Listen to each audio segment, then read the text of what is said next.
Kalau kamu ingin tahu rahasia semesta, pandanglah semesta sebagai energi, frekuensi, dan vibrasi. Dan di kajian kita hari ini, kita akan meningkat sedikit. Ternyata para neuroscience menemukan bahwa pikiran itu adalah medan listrik. Sedangkan perasaan itu adalah medan magnet. Jadi ketika medan listrik dan medan magnet berpadu, maka terjadilah yang disebut dengan medan elektromagnetik. Cahaya itu salah satu wujud dari medan elektromagnetik. Dan banyak sekali sebetulnya medan elektromagnetik di sekitar kita. Yaitu perpaduan antara medan listrik dan bahkan HP yang kita gunakan itu kan selalu mencari sinyal. Dan sinyal itu wujudnya adalah gelombang elektromagnetik. Cuman termasuk gelombang yang tidak tampak. Karena apa? Harus ingat bahwa sesungguhnya panca indera kita memiliki keterbatasan. Jadi kalau seseorang hanya mengandalkan panca inderanya yang terbatas itu, maka dia pun hanya melihat alam semesta dengan alat yang terbatas. Jadi hati-hati ketika melihat alam semesta dengan panca indera, jangan mengira bahwa sesungguhnya di alam semesta itu yang terjadi cuma yang terbatas. Padahal di alam semesta ini banyak sekali peristiwa-peristiwa yang terjadi tanpa batas, bahkan melampaui batas. Coba kita lihat ya, secara fisika mata kita ini hanya bisa melihat cahaya dengan panjang gelombang dari 400 nanometer sampai 700 nanometer. Telinga kita ini hanya bisa menerima bunyi yang frekuensinya 20 Hz sampai 20.000 Hz. Apa yang terjadi di bawah 20 Hz? Apa yang terjadi di atas 20.000 Hz? Apa yang terjadi di panjang gelombang di bawah 400 nanometer? Apa yang terjadi dengan panjang gelombang di atas 700 nanometer? Apakah tidak terjadi apa-apa? Tentu saja ada yang terjadi. Cuman panca indera kita sangat terbatas. Nah, kalau kita selalu mengandalkan panca indera yang terbatas, maka kita pun akan selalu merespon alam semesta dalam keterbatasan. Padahal alam semesta ini sesungguhnya adalah tanpa batas. Sadari bahwa sesungguhnya kita memiliki keterbatasan dalam dimensi itu. Jadi saya sudah mengatakan di kajian sebelumnya, kalau kita punya kendaraan, itu ibarat pikiran. Dan kendaraan kita tidak akan bisa berfungsi kalau kendaraan kita tidak memiliki bahan bakar. Dan bahan bakarnya itulah yang disebut dengan perasaan. Jadi ketika pikiran dan perasaan itu mengalami koherensi, maka disitulah kekuatannya, disitulah rahasianya. Apa yang kita pikirkan, kemudian masuk ke dalam perasaan, baik itu positif maupun negatif, itu yang akan menjadi realitas. Dan di situ sesungguhnya sadar atau tidak sadar, sudah terjadi perpaduan antara tataran materi E sama dengan mc kuadrat dengan tataran energi E sama dengan konstanta Planck dikalikan frekuensi. Ini adalah temuan abad ini yang sangat luar biasa, yang mungkin banyak sekali orang yang tidak menyadarinya. Jadi kalau begitu, pikiran dan perasaan kita itu adalah pencipta kehidupan kita. Lalu bagaimana dengan Tuhan? Tuhan sendiri menyatakan di dalam firman-Nya, Dia adalah Rob. Rob al-alamin. Dia adalah sang kehadiran. Dia adalah sang keberadaan. Dia hanya mengikuti yang kita mau. Para bijak banyak mengatakan bahwa pikiranmu adalah takdirmu. Bagaimana pikiran itu bisa menjadi takdir? Ketika pikiran itu berpadu dengan perasaan. Oleh karena itu maka perasaan itu memiliki dua fungsi. Yang pertama fungsinya adalah untuk mendeteksi apa yang sedang terjadi di ruang cipta. Karena yang sedang terjadi di ruang cipta, ketika proses penciptaan positif, maka perasaan menjadi positif. Ketika di ruang cipta ada proses penciptaan yang negatif, maka perasaan menjadi negatif. Itu fungsi perasaan yang pertama adalah mengontrol apa yang sedang terjadi dalam pikiran. Karena kalau dibiarkan pikiran terus mencipta, maka itu dalam proses repetisi bisa menjadi realitas. Yang kedua, perasaan itu bisa menjadi semacam amplifier. Dia mengalihkan kekuatan energi di pikiran menjadi lebih dahsyat lagi. Dan ketika diamplifikasi oleh perasaan, maka itu sangat luar biasa. Itu akan menjadi sangat cepat untuk menjadi realitas. Para sahabat, itulah kira-kira review dari kajian kita yang pertama. Saya sudah memasukkan sedikit demi sedikit proses evolusinya, sehingga kita bisa menjadi lebih dalam lagi proses pemahamannya. Saya senang sekali dengan satu kata bijak yang sering kita dengar. Kata-katanya seperti ini. Berilah dan kamu akan diberi. Berilah dan kamu akan diberi. Karena ukuran yang kamu pakai untuk mengukur akan diukurkan kepada kamu. Ini kata-kata bijak sangat luar biasa dan perlu diulang untuk memahaminya. Berilah dan kamu akan diberi. Karena ukuran yang kamu pakai untuk mengukur akan diukurkan kepada kamu. Nah, barangkali kita pernah dengar ada kata-kata di dalam kitab suci bahwa kita ini akan mendapatkan sesuatu yang tidak kita sangka. Nah, kapan kita akan mendapatkan sesuatu yang tidak disangka? Kalau saat kita berbuat tidak menyangka. Contoh sederhananya begini. Kalau saya berbuat kebaikan, kemudian saya berharap kebaikan dari orang, di mana saya berbuat kebaikan kepadanya, maka saya akan mendapatkan kebaikan yang saya sangka dari orang itu. Tapi kalau kita melepaskannya, itu yang disebut dengan letting go. Bahkan sekarang orang sudah mengatakan letting God. Bukan sekedar letting go, tapi letting God. Jadi berpasrah tentang hasil kepada Tuhan. Jadi kita tidak memikirkan tentang hasil. Karena begitu kita memikirkan hasil, setiap proses bekerja, berarti kita sedang menciptakan sebuah ukuran. Dan kita akan diukurkan lagi oleh ukuran yang kita ciptakan sendiri. Karena ukuran yang kamu pakai untuk mengukur akan diukurkan kepada kamu. Jadi oleh karena itu maka bagus kalau kita memulai untuk bekerja ikhlas. Atau melakukan sesuatu tanpa pamrih, istilah sederhananya. Dari situlah kita akan bisa mendapatkan sesuatu yang melampaui yang kita sangka. Itu yang disebut dengan wa yarzuqhu min haitsu la yahtasib barangkali.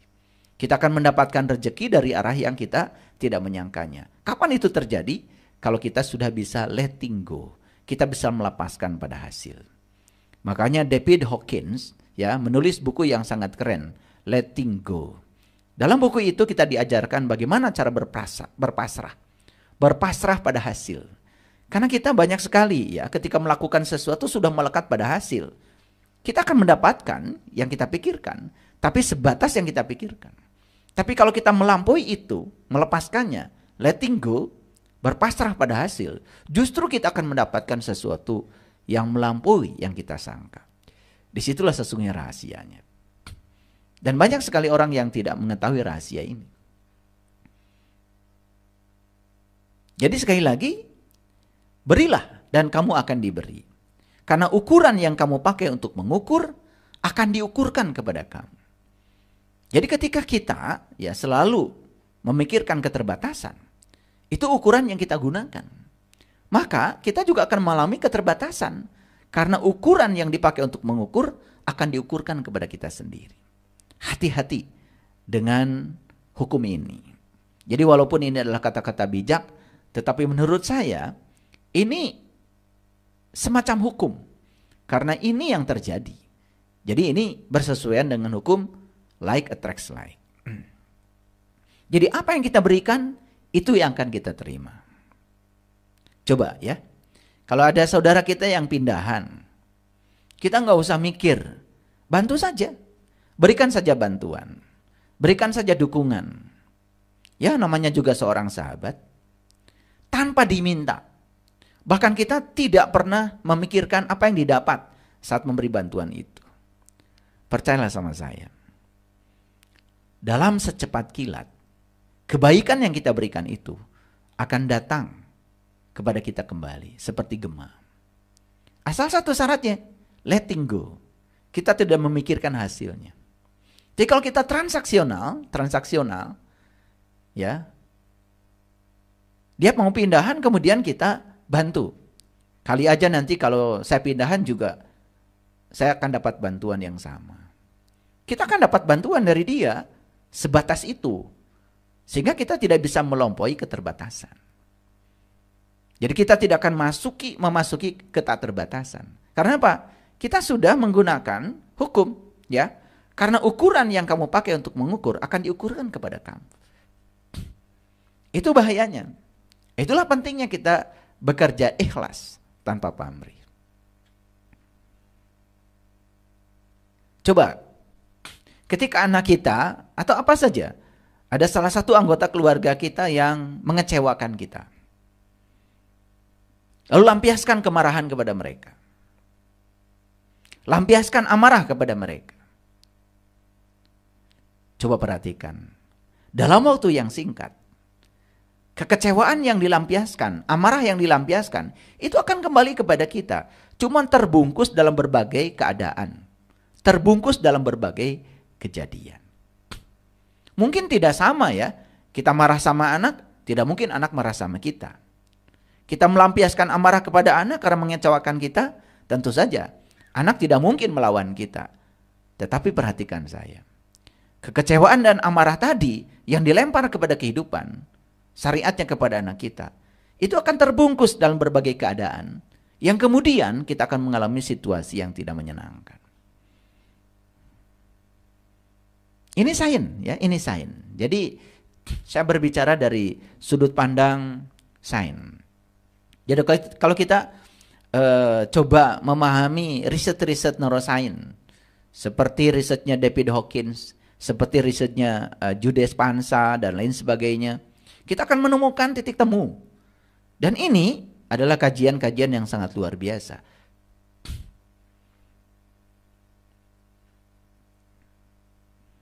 Saya coba ingin menyelidiki ya, ingin meneliti. Kenapa sih ya David Hawkins itu kok bisa ya membuat skala emosi sampai dalam bentuk angka-angka yang kuantitatif. Yang sebelumnya kan sangat kualitatif, sulit ya untuk mendefinisikan emosi. Misalkan kalau orang berani itu kok diberi nama skala 200 gitu. Kalau orang sudah sampai pada tingkatan pencerahan dikasih skala 700 ke atas gitu. Kenapa bisa kuantitatif? Ternyata risetnya sangat sederhana. Yang beliau lakukan adalah menggunakan konsep modulus Young. Jadi kalau di fisika tuh modulus Young tuh modulus elastis ya. Di mana modulus Young itu perbandingan antara stress and strain. Jadi sebetulnya yang diukur itu adalah kekakuan otot. Jadi ternyata ya tingkat emosi yang dicapai seseorang itu berhubungan dengan tingkat kekakuan ototnya. Jadi bayangkan ya, kalau orang yang stres terus ya segala dipikirkan, mungkin ototnya mengalami kekakuan yang luar biasa. Sehingga otot yang kaku wajar saja. Dia akan menjadi asam, pH-nya menjadi turun, ya kan? Gitu. Ketika pH-nya sangat rendah, itu sangat berbahaya. Dan itu bisa memicu berbagai macam penyakit, termasuk kanker, tumor, dan lain sebagainya. Jadi bisa dipastikan ya, orang-orang yang memiliki penyakit itu ada kaitan dengan skala emosinya. Dan itu sebetulnya sains ya, itu sains. Itu gampang sekali untuk dijelaskan. Jadi sekali lagi, pikiran dan perasaan itu adalah penciptanya. Lalu bagaimana peran semesta, bagaimana peran Allah? Allah itu kan sudah mengatakan, aku bergantung sangkaan kamu. Ya aku bergantung kamu. Bahkan di dalam salah satu firman Allah dalam kitab suci, Allah menyatakan yahdillahu linurihi mayyasha. Aku akan menunjukkan kepada cahayaku siapa yang aku kehendaki. Siapa yang akan dikehendaki tentu saja yang punya kehendak. Jadi semua bermula dari diri kita sendiri. Jadi bagi saya mengubah nasib itu adalah yang pertama, langkah pertama adalah mengubah pikiran dan perasaan. Jadi kalau kita tidak mengubah pikiran dan perasaan, saya kira akan sulit kita mengubah keadaan. Apalagi dikaitkan dengan tadi ya, temuan fisika modern saat ini, bahwa realitas terbentuk oleh dua tataran, tataran materi dan tataran energi. Nanti mungkin saya jelaskan ya, rumus-rumusnya di akhir pertemuan kita. Ini masih prolog dulu ya, supaya pengertiannya lebih dalam. Contoh yang sederhana misalkan, jika kita berpikir dan sekaligus merasa, nah ini sudah disatukan ya, berpikir dan merasa, berarti kita sedang memancarkan gelombang elektromagnetik. Karena dari pikiran itu medan listriknya, dari perasaan itu medan magnetnya, itu berpadu. Karena sudah terjadi koherensi. Nah, jika kita berpikir dan merasa, misalnya, aku akan mengalami hari yang berat dan tertekan hari ini. Dan itu kita produksi pikiran dan perasaan itu saat kita bangun tidur. Maka dapat dipastikan kita akan menarik orang-orang, keadaan, kejadian yang membuat kita berat dan tertekan. Jadi hukum tarik-menarik di sini berlaku. Kenapa kita tidak bangun pagi dengan penuh rasa syukur ya? Seperti burung. Burung saja bahagia menjadi burung. Dan burung ketika bangun pagi, walaupun di sarangnya tidak punya beras, di sarangnya tidak punya apa-apa, dia tetap bernyanyi. Kita beras ada, ya, rumah ada, pakaian cukup, ya. Tapi saat bangun tidur, kemudian kita pikiran dan perasaan sedang menciptakan sesuatu. Misalnya, aku akan mengalami hari yang berat dan tertekan hari ini. Dan itu, ya, kita akan bertemu dengan orang, keadaan, kejadian yang membuat kita menjadi berat dan tertekan. Makanya awalilah sebetulnya bangun pagi itu dengan penuh sukacita dan rasa syukur. Ya, karena kita akan menarik sesuatu yang sama, ya, sehari itu. Jika kita berpikir dan merasa misalnya, hidup ini sangat menyenangkan, maka kita akan menarik orang-orang, keadaan, kejadian yang membuat kehidupan kita benar-benar menyenangkan. Hukum tarik-menarik tidak pernah bohong. Hukum tarik-menarik tidak pernah bohong. Dan hukum tarik-menarik tidak bekerja berdasarkan kita yakin atau tidak yakin. Namanya hukum alam, tidak perlu persetujuan kita. Kita setuju atau tidak setuju, hukum alam tetap saja berlaku. Sama seperti hukum gravitasi. Sama seperti hukum medan elektromagnetik. Kita percaya atau tidak percaya, hukum tidak bergantung kepada kita percaya atau tidak percaya. Dan hukum tidak minta persetujuan dari kita. Karena hukum alam tetap saja berjalan. Hukum tarik-menarik tak pernah gagal memberi setiap hal berdasarkan apa yang kita ungkapkan. Sekali lagi, hukum tarik-menarik tidak pernah gagal untuk memberi setiap hal berdasarkan apa yang kita ungkapkan. Jadi kalau yang kita ungkapkan adalah kekuatan positif, maka hukum tarik-menarik tidak pernah gagal memberikan yang positif ke dalam kehidupan kita.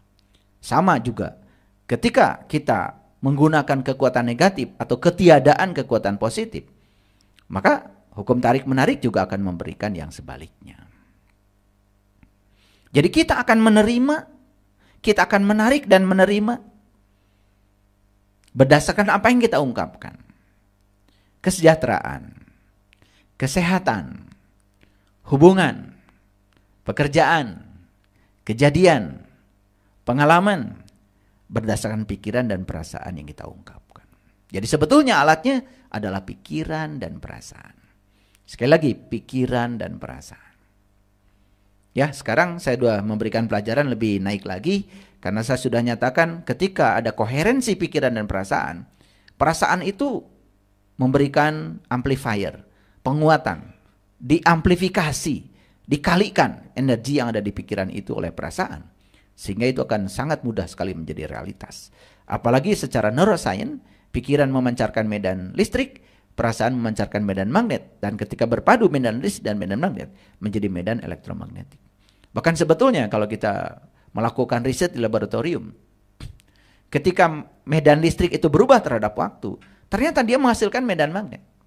Dan ketika medan magnet berubah terhadap waktu, itu yang menghasilkan medan listrik. Luar biasa sebetulnya. Makanya di fisika itu ada dua kajian, ada elektrostatika, ada elektrodinamika. Jadi elektrostatika itu adalah kajian yang mengkaji tentang sifat kelistrikan di mana medan listriknya itu tidak berubah terhadap waktu. Nah, ada lagi kajian di mana medan listrik berubah terhadap waktu dan itu yang menghasilkan medan magnet. Itu masuk dalam dimensi elektromagnetik.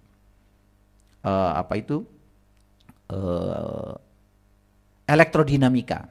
elektrodinamika. Jadi ala elektrostatika ada elektrodinamika. Nah, kalau kita belajar itu luar biasa. Jadi ungkapan pikiran positif tentang apa saja, misalkan tentang uang, maka kita akan menarik keadaan, orang, kejadian yang menghasilkan banyak uang. Jadi ketika kita pikirannya positif tentang uang, maka kita juga akan mendapatkan, akan menarik keadaan, orang, kejadian yang menghasilkan banyak uang. Begitu juga sebaliknya. Jadi kalau kita punya pikiran yang negatif tentang uang, kita juga akan menarik keadaan, orang, kejadian yang membuat kita juga menjadi dijauhi oleh uang. Jadi sebagaimana hukum gravitasi. Hukum gravitasi kita sudah kenal hukum gravitasi. Hukum gravitasi Newton itu adalah hukum tarik-menarik. Bumi dengan bulan itu tarik-menarik. Bumi dengan matahari itu tarik-menarik. Bahkan sekarang saya dengan bumi ini tarik-menarik. Gara-gara saya ditarik oleh bumi, saya bisa mendiami kursi ini. Dan saya tidak akan mungkin bisa duduk di kursi ini kalau tidak ada hukum gravitasi. Karena apa? Karena kalau saya tidak ditarik oleh bumi, tidak mungkin saya bisa menekan kursi. Dan kursi juga menekan saya. Maka ada aksi-reaksi sebetulnya di sini. Itu. Saya tidak menjelaskan terlalu dalam tentang itu. Tetapi hukum tarik-menarik itu nyata. Hukum tarik-menarik akan bekerja sebagaimana hukum gravitasi bekerja. Tak peduli apakah kita menerimanya atau tidak. Jadi sepasti kita berpikir dan merasa, sepasti itulah hukum tarik-menarik merespon kita. Apa yang ada dalam pikiran dan perasaan, itu terus dipancarkan. Karena tadi sudah saya jelaskan bahwa pikiran dan perasaan energi. Namanya energi itu frekuensi. Namanya energi itu vibrasi. Jadi ketika pikiran dan perasaan terus bekerja, dia juga memancarkan energi, memancarkan frekuensi, memancarkan vibrasi. Apakah itu baik atau buruk? Terserah. Dan semuanya akan kembali secara otomatis seperti gema. Jadi ketika pikiran dan perasaan memancarkan yang negatif, berarti dia akan menggetarkan yang negatif di semesta ini. Dan itu yang akan datang kepada kehidupan kita. Ketika pikiran dan perasaan juga memancarkan yang negatif, yang positif, maka dia juga akan beresonansi dengan orang, kejadian, keadaan yang membuat kita akan mendapatkan yang positif itu. Itu seperti saya bilang tadi, seperti gema. Jadi kita dapat mengubah hidup kita dengan mengubah pikiran dan perasaan kita. Jadi kalau kita tidak bisa mengubah pikiran dan perasaan kita, kita tidak akan pernah bisa mengubah keadaan. Karena itu langkah pertama yang harus kita lakukan. Nah, pertanyaannya sekarang secara sederhana. Karena banyak orang bertanya kepada saya, apa sih sesungguhnya pikiran itu? Dari tadi saya bicara pikiran, perasaan, Apa sih pikiran itu? Kira-kira definisi sederhananya beginilah. Pikiran itu sebenarnya adalah kata-kata yang kita dengar dalam benak kita. Atau bisa juga yang diungkapkan secara nyaring, keras-keras. Kenapa begitu? Kan sebetulnya saya tidak mungkin duduk di sini kalau saya tidak memikirkannya. Saya tidak mungkin ngasih kajian ini kalau saya tidak memikirkannya. Dan kejadian ini terjadi karena saya memikirkannya. Karena saya memikirkannya, maka saya duduk di sini. Dan saya juga memikirkannya. Topik apa kira-kira yang paling tepat saat ini untuk saya sampaikan. Karena saya memikirkan itu, maka itu terjadi. Jadi sebetulnya pikiran itu adalah kata-kata yang kita dengar dalam benak kita atau kata-kata yang diucapkan secara keras-keras. Jadi kalau ingin tahu apa sih pikiran, itulah yang ada di kata-kata. Itulah yang kita dengar dalam benak kita. Sesederhana itu definisinya. Daripada pusing-pusing mendefinisikan pikiran itu apa, sudah itu aja. Jadi pikiran adalah kata-kata yang kita dengar dalam benak kita atau kata-kata yang diucapkan keras-keras. Jadi sebetulnya kita kan bisa mendengar kata-kata itu. Sekarang kita sedang memikirkan apa, kan kita bisa dengar dalam benak kita. Atau apa yang dipikirkan kan akan muncul sebagai kata-kata. Kalau sudah muncul sebagai kata-kata, lebih jelas lagi. Jadi kata-kata itu adalah apa yang ada dalam pikiran. Karena tidak mungkin kan, seseorang bisa melakukan apapun atau mengatakan apapun tanpa ada tugas dari pikiran. Nggak mungkin, nggak mungkin. Itu nggak mungkin. Ya, oke, ya. Ngerti ya? Jadi pikiran adalah kata-kata yang kita dengar dalam benak atau kata-kata yang kita dengar secara keras-keras. Karena kalau sudah jadi kata-kata yang keras pun, itu kan produk pikiran. Misalnya gini, ketika kita mengatakan dalam benak aja, waduh indah sekali ya hari ini. Kan tidak mungkin kita menyatakan hari ini indah sekali kalau kita tidak memikirkannya. Dan ungkapan bahwa hari ini indah sekali, itu kan karena sudah dipikirkan. Dan kalau kita tidak memikirkannya, ungkapan itu tidak ada. Ngerti ya? Jadi sebenarnya pikiran itu adalah kata-kata. Dan kata-kata itu energi. Ada riset yang sangat bagus ya. Jadi orang mengatakan A, B, C, kemudian di riset gelombangnya seperti apa. Ternyata yang luar biasa ya. Semua kejadian di alam semesta itu membentuk yang disebut dengan medan torus. Jadi medan torus itu dari kata toroida. Toroida itu sebenarnya adalah kumparan. Kumparan yang dibentuk sedemikian rupa sehingga medan magnetnya itu persis seperti donat. Dan ternyata DNA membentuk medan toroida, medan torus.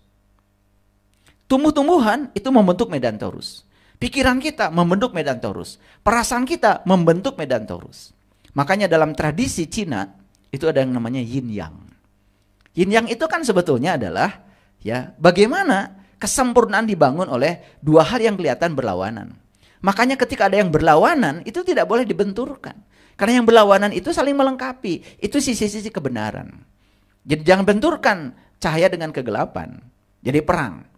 Karena cahaya dan kegelapan itu sebetulnya adalah bermitra. Kita tidak mungkin bisa melihat bintang yang terang di tempat yang terang. Justru kita melihat bintang yang terang ketika ada kegelapan. Jadi yin yang itu kan sebetulnya cerita tentang bagaimana dua hal yang berlawanan itu membentuk kesempurnaan. Ternyata yin yang itu adalah simbolisasi dari medan torus.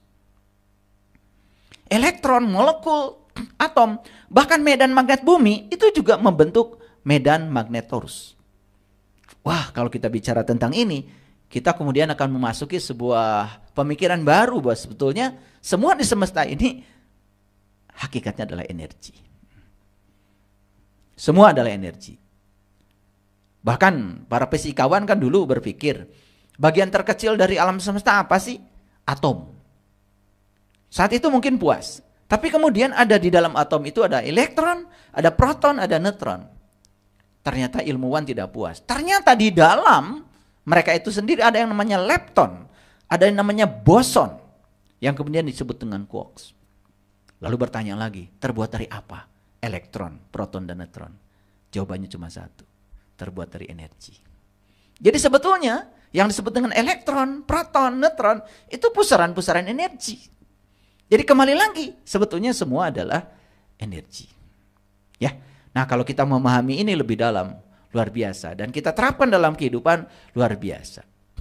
Nah, kita bisa menciptakan kehidupan yang menakjubkan dengan pemahaman yang dalam tentang ini. Dan ini sebetulnya bukan teori. Dan itu harus dipraktekkan. Jadi harus dipraktekkan ya. Kalau para sahabat tidak mempraktekannya, percuma saja. Gimana cara mempraktekannya? Sederhana lah. Mulailah kita belajar secara kontinu, memikirkan yang kita sukai. Memikirkan yang kita ingin. Stop memikirkan yang tidak disukai. Itu aja, sederhana prakteknya ya. Gak usah tahu tataran relativistiknya, tidak usah tataran mekanika kuantumnya, pusing. Ya, kalau saya karena sedang menjelaskan harus clear kan. Tetapi para sahabat cukup aja begitu ya. Ya. Saya sudah menjelaskan di kajian yang pertama apa yang disebut dengan pikiran positif. Pikiran positif adalah pikiran yang di dalamnya hanya terdapat yang diinginkan dengan yang disukai. Itu aja. Dan pikiran negatif berarti yang di dalamnya terdapat yang tidak diinginkan, yang tidak disukai. Jujur ya, pernah nggak kita menginginkan yang tidak kita sukai? Pasti tidak pernah kan? Tidak pernah kan? Karena tidak mungkin berlawanan. Masa kita menginginkan yang tidak disukai? Tidak ada yang menginginkan kegagalan. Tidak ada kan? Tidak ada. Semua kita menginginkan yang kita sukai. Cuman sayang sekali, kita menginginkan yang disukai, tapi yang dipikirkan selalu yang tidak disukai. Kita tidak suka macet, tapi senang sekali dan berapi-api ketika cerita macet. Kita tidak suka kegagalan, tapi kalau menemukan kegagalan dalam hidup atau bisnis gagal, wah itu cerita bisa berjam-jam kepada semua orang. Dan ketemu siapapun yang ceritakan adalah kegagalan, kepahitan hidup. Itu like attracts like. Karena itu sedang memancarkan energi ya ke semesta. Nah, itu yang tidak disadari. Ya.